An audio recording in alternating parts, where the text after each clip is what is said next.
ఈరోజు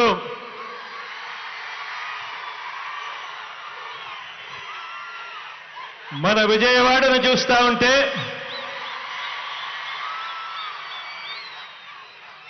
సామాజిక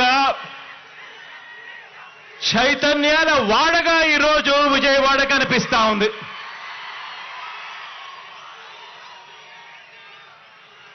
భారతరత్న బాబాసాహెబ్ డాక్టర్ భీమ్రావ్ అంబేద్కర్ గారి మహావిగ్రహం, స్టాచ్యూ ఆఫ్ సోషల్ జస్టిస్ ఆవిష్కరణ సందర్భంగా ఇవాళ ఇక్కడికి వచ్చిన నా ప్రతి అక్కకు,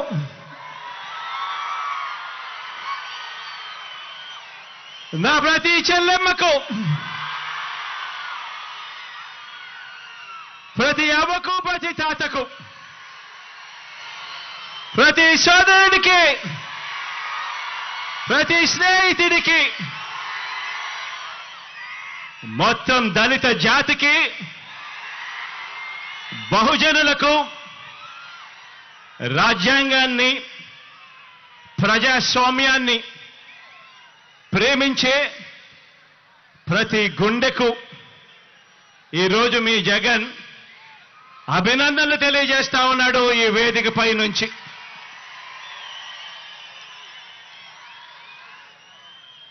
ఈ మహావిగ్రహం, ఇది స్టాచ్యూ ఆఫ్ సోషల్ జస్టిస్ అంటే సామాజిక న్యాయ మహాశిల్పం. ఎప్పుడైనా కూడా ఇటువంటి విగ్రహాన్ని చూసినప్పుడు మామూలుగా అమెరికాలో స్టాచ్యూ ఆఫ్ లిబర్టీ అనే అమెరికాలో మనకు కనిపిస్తూ ఉంటుంది. ఆ స్టాచ్యూ ఆఫ్ లిబర్టీ అంటే అమెరికా అని చెప్పి దాన్ని విన్నాం, దాని గురించి మనం మాట్లాడతాం. కానీ ఇక మీదటి నుంచి స్టాచ్యూ ఆఫ్ సోషల్ జస్టిస్ అంటే ఇక నుంచి ఇండియాలో విజయవాడ అని చెప్పి ఇక మీదటి నుంచి మారుమోగుతుంది.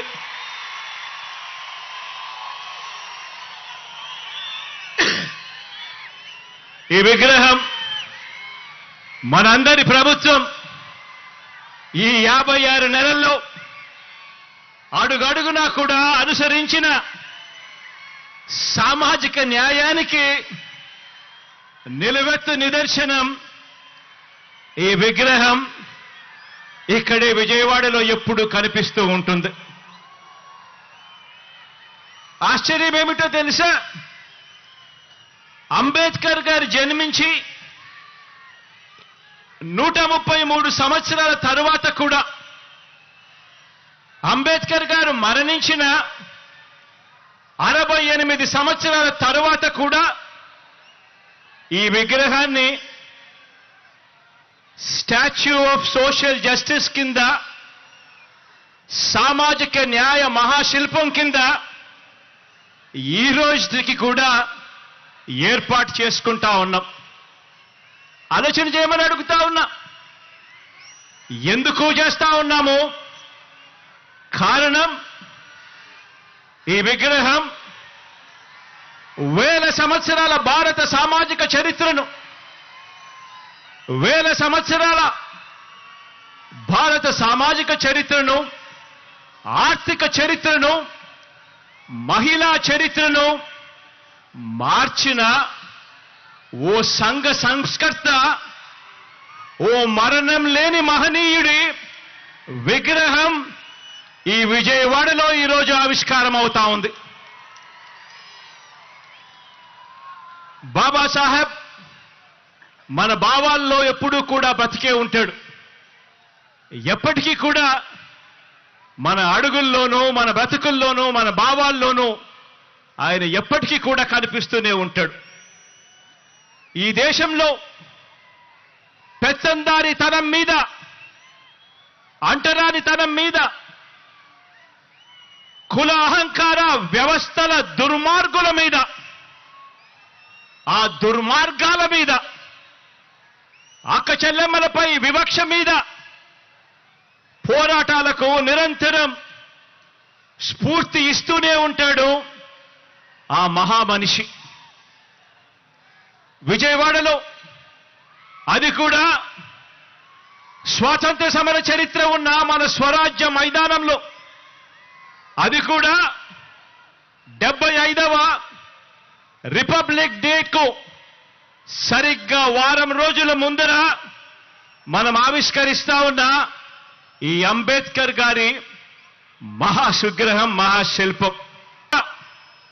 ఈ విగ్రహం పేదల హక్కులకు, మహిళల హక్కులకు, మానవ హక్కులకు, ప్రాథమిక హక్కులకు, సమానత్వ ఉద్యమాలకు, రాజ్యాంగ హక్కులకు నిరంతరం కూడా ఈ విగ్రహం స్ఫూర్తి ఇస్తూనే ఉంటుంది అని చెప్పి కూడా ఈ సందర్భంగా తెలియజేస్తా ఉన్నా. ఈరోజు ఒకసారి గమనించినట్టయితే ఆయన అంటరానితనం మీద, ఆధిపత్య భావజాలం మీద ఓ తిరుగుబాటుగా ఆయనను ఎప్పుడు చూసినా కూడా, ఆయన విగ్రహాన్ని ఎప్పుడు జ్ఞాపకం చేసుకున్నా కూడా మనకు కనిపిస్తూనే ఉంటాడు. ఈరోజు ఆయన సమసమాజ భావాలకు నిలువెత్తు రూపంగా కూడా ఎప్పుడూ కూడా మనందరికీ కూడా ఆయన గురించి ఆలోచన చేసినప్పుడల్లా కూడా మనందరికీ కూడా కనిపిస్తూనే ఉంటాడు. ఆయన రాజ్యాంగ హక్కుల ద్వారా, రాజ్యాంగ న్యాయాల ద్వారా నిరంతరం కూడా మనల్ని కాపాడే ఒక మహాశక్తిగా ఆయన మనందరికీ కూడా స్ఫూర్తినిస్తూనే ఉంటాడు. తమ గొంతు విప్పులేని దళిత వర్గాలకు, అల్పసంఖ్యాకులకు, వాయిస్లెస్ పీపుల్కు, అంటే తమ గొంతు వినిపించలేని ఆ అట్టడుగు ఉన్న ఆ వర్గాలకు ప్రత్యేక నియోజకవర్గాలను ఏర్పాటు చేయాలని, వారికి రిజర్వేషన్లు కల్పించాలని చరిత్ర గరితిని మార్చిన పూనా పాక్ట్ జరగడానికి కారకులు ఆ అంబేద్కర్ గారు. ఈరోజు దళిత జాతి నిలబడింది అన్నా కూడా, అల్పసంఖ్యాకులు నిలబడగలుగుతా ఉన్నారు అని అన్నా కూడా, రిజర్వేషన్లను కల్పించి ఒక్క తాటిపై వాళ్ళ నిలబెట్టే కార్యక్రమం జరిగింది అని అంటే అది ఆ అంబేద్కర్ గారి స్ఫూర్తి అని చెప్పడానికి గర్వపడతా ఉన్నా ఈరోజు.